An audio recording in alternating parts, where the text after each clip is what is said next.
First things first, I think we'll have a very important meeting in Britain. Some of the partners will be present offline. Many of the partners will join online to our coalition of the willing.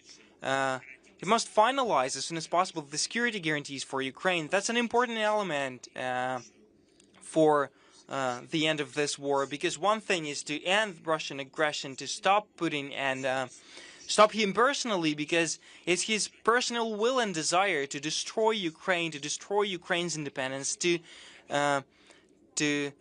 subjugate us. So we must make sure that Russian aggression will not come again, which is why we need security guarantees. We have talked about that for 2 hours with the President of the United States of America. Ukraine is ready for the diplomatic track. We support the ceasefire. We are ready for diplomacy, but not under the conditions that we must leave certain areas, gifting the aggressor our land, our territories. It's not about kilometers, it's about homes of our people, about our history, our identity. It's our territorial integrity. So we're ready for diplomacy, but just as I have told the President of the United States of America, the issue is that we do not see the readiness of Russia, and all these diplomatic efforts that it demonstrates with their calls and meetings are aimed at delaying strong decisions of America and Europe, like introducing sanctions, like postponing diplomacy, to delay the transfer or the purchase of tomahawks. So they just delay the decisions that constitute part of the pressure on Russia. When Russia is ready for diplomacy, you will see that. TV4.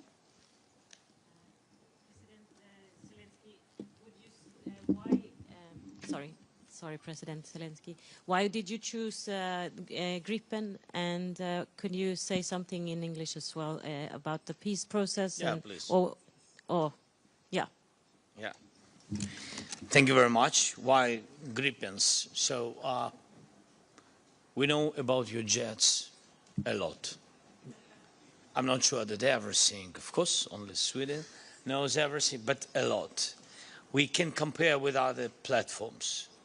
And we use now jets different from the jets what have been produced during Soviet period of time, and also F-16s, not Block 50 plus, I mean not young, not new generations, and etc. But in any way, we are thankful for everything what we used and what has been delivered to Ukraine to support us. But if you look strategically on your air fleet, and we understand that there are the best 3 platforms, Gripen, F, and Rafales. I don't want to open all the things, all our steps, what we need and what we'll do, but for our army, this is a priority. Gripens are the priority. That's why it's chosen by us. It's about money, it's about how it's maneuvered, and it's about how to use it, and it's also about our country. And between us, we understand with whom we fight. And Gripens are one of the best in the world. And about the peace process? What about the peace process? What do you want to hear? What do you think about it? What I think about it? No, we don't have enough pressure on Russians. And to make a pressure, by the way, the levers and contracts and today's decisions about ARGS, all these details of pressure on Russia. Because it's all about strengthening Ukraine and Ukrainian people and army. And not enough pressure on Russia. We need the decision on frozen assets, difficult decisions. It's a pity, and I hope that tomorrow we will have a chance. But we understand that it's not a simple decision. Russia will do everything not to give us possibility to have such decision. is to use money because they understand that they need to decrease financing of Ukraine during the war. How to decrease? First, to divide USA and EU. Then to divide EU. And they've been quite successful in some steps with some countries, you know. But God bless, strong countries in EU, strong countries are together. And this is very good. So that's why they want to decrease financing. And the frozen assets, it's a decision how not to lose these important funds for Ukrainian security. Then program Pearl is important. Also, we know that Russia works with some European countries. It pushes them not to deliver to this program. And this program, especially for the United States, PAC-3, mostly PAC-3, because we need missiles, especially during the winter, especially for Patriot systems, which we don't have in Europe. And that's it. So, and also there are strong steps on the battlefield.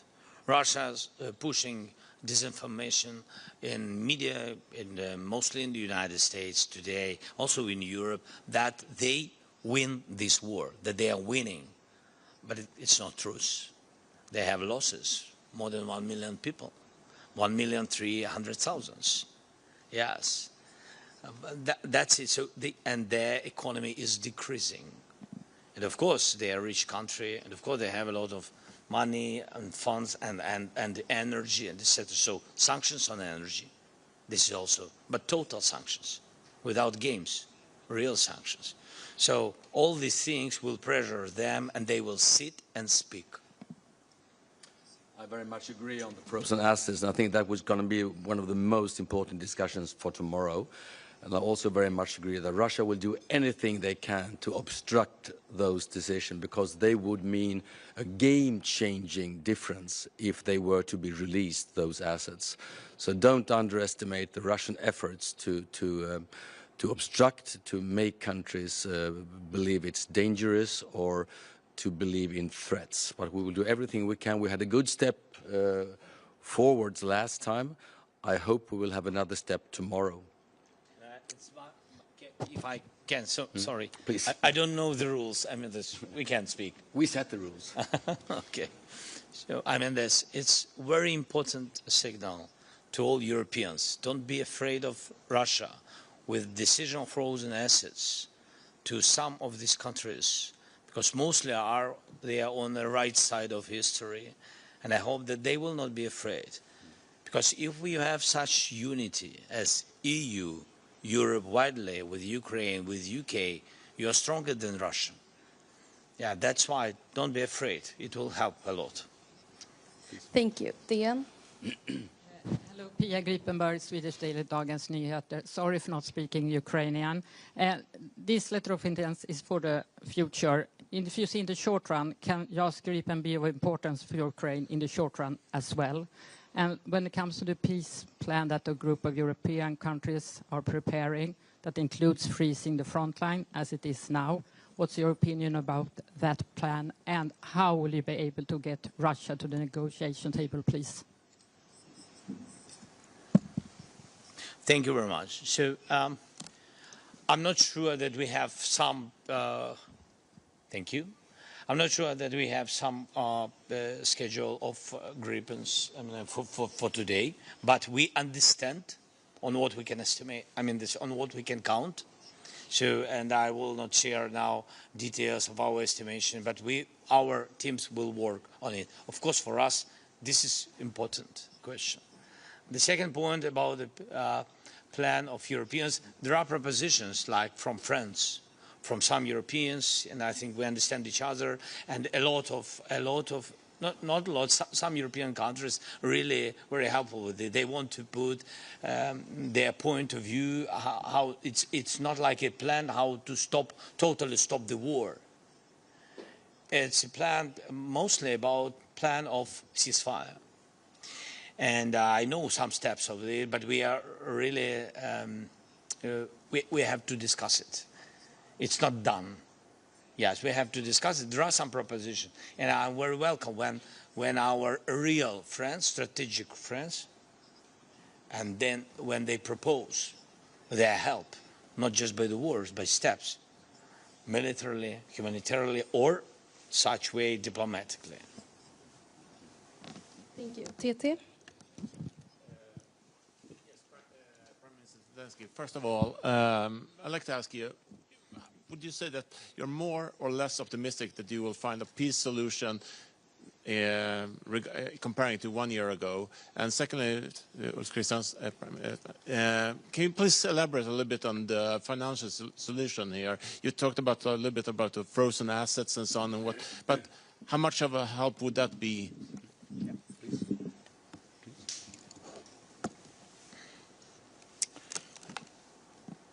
I'm more positive than 9 months ago. I think we made a lot of work. I think our relations with the United States moved to the right side. Thank you. To state, but just to state the obvious, if you want to make a big Gripen deal with Ukraine on the scale of 100 plus fighters, it's the obvious question is on finance, of course. No doubts about that. I was very transparent on that. But I do think there is a momentum right now. Don't over-exaggerate the frozen asset, but it's one sign. Also, the realization among the coalition of the willing countries that in the long-term security guarantees for Ukraine is a strong Ukraine. The long-term security guarantees for the rest of Europe is a strong Ukraine collaborating with Europe. So there is a full realization that we need to be part of that build-up. Then, of course, we should unite on all these extremely important details. That's why I said this is a long way to go, but we have a clear idea on where to end that road. Thank you. Aftonbladet. Victor Stenqvist, Aftonbladet. Mr. President, two questions. Firstly, what was your reaction to the cancellation of the meeting between Putin and Trump? And secondly, if Putin can't be stopped in Ukraine, what risks do you see in the future for Sweden?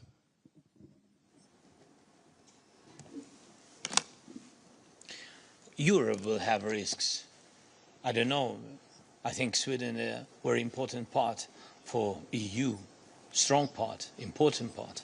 And of course, if one of the European countries, of EU countries is in risk, I think that the security of Europe is in risks. So that's it.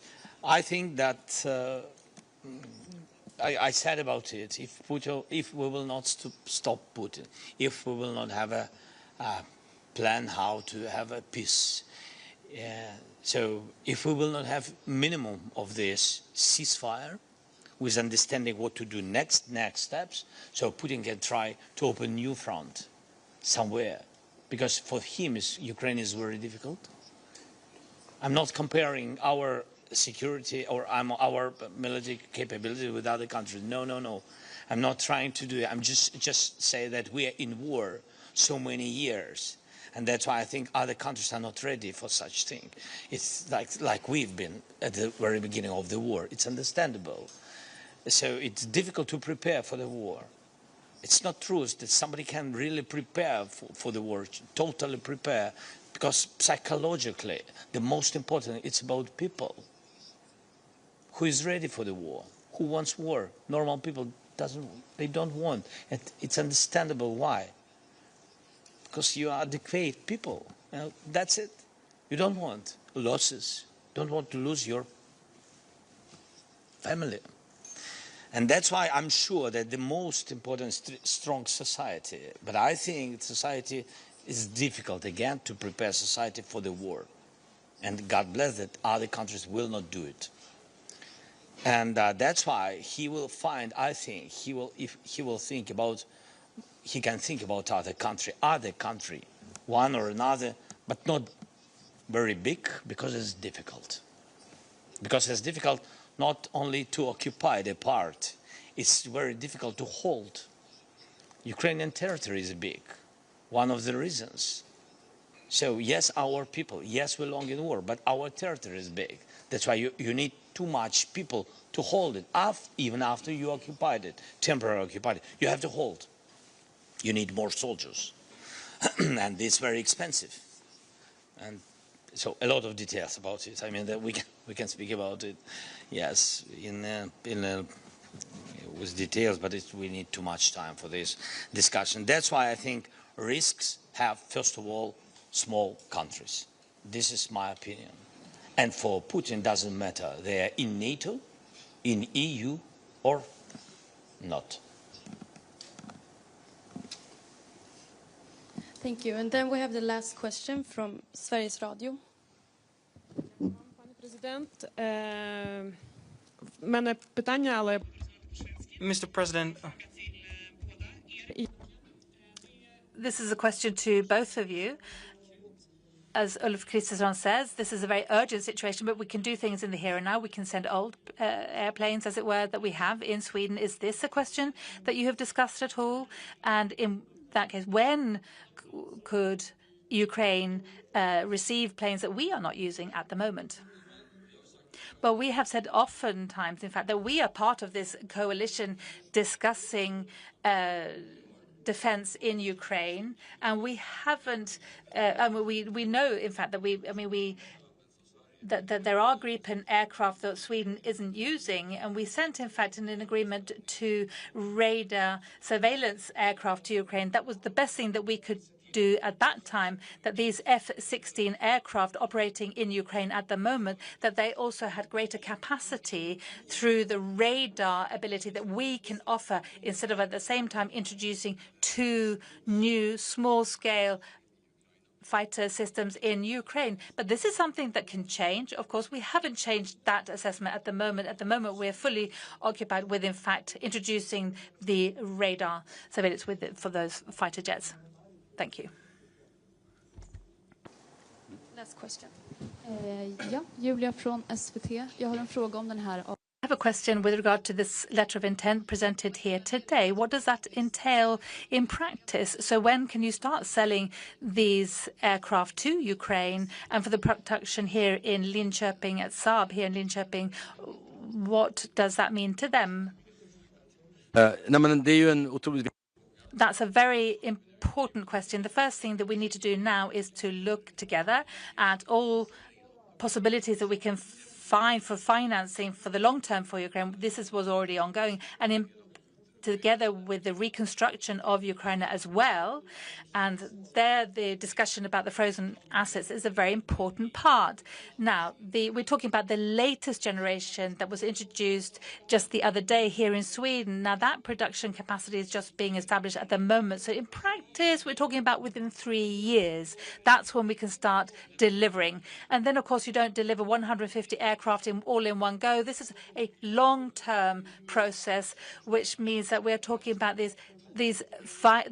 what we're talking about, the financing. We're talking not just sort of one small short period of time. This is a long period of a process. So, well, we're talking anyway about within the next 3 years for the first possible delivery.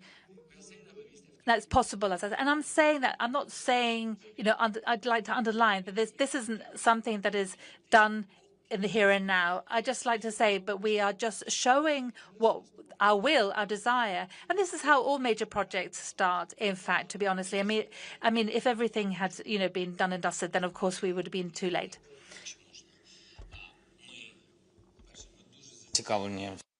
If I can, we are truly interested in serious co-production with Saab company. We want to produce drones. We are very interested in that. We are open for cooperation with Sweden. We have excellent relationship, and there is experience that we have because of the war, and we have the best or one of the best drones in the world, and we'll scale that up among other things, in partnership with Sweden. This is what we've discussed with Mr. Prime Minister, with Sweden and with Saab company. The second thing about Gripen, finances are a very important issue. There are aircraft, and we'll be talking about that further. There are Gripen, new generation Gripen. So we very much count on the quantity that we've discussed, no fewer than 100 aircraft. And we will also be talking about the possibility to use other aircraft which are not state-of-the-art to expedite this in a certain way. So we'll also speak about deliveries here. We'll also be talking about training of our pilots, which is also important. But the main thing that we have as of today, we very much wanted to have a political decision to provide a possibility for Ukraine to purchase Gripens and to build a modern air fleet. And this opportunity is open today. We have a politically positive decision. We are grateful to Sweden for this. Thank you all for this, and to all of your team.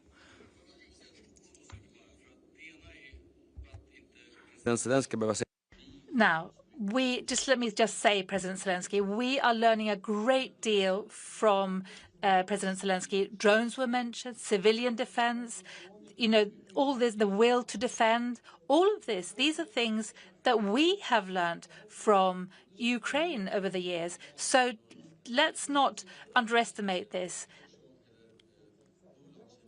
And it's not a corporate secret, as it were, that, we are really trying to, cooperate on a broader front between the Swedish defense corporations and Ukraine. And this is also important to underline. Thank you so much. Thank you. Thanks again.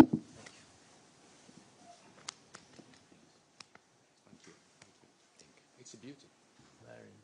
It's great. Great. Thank you so much. Thank you.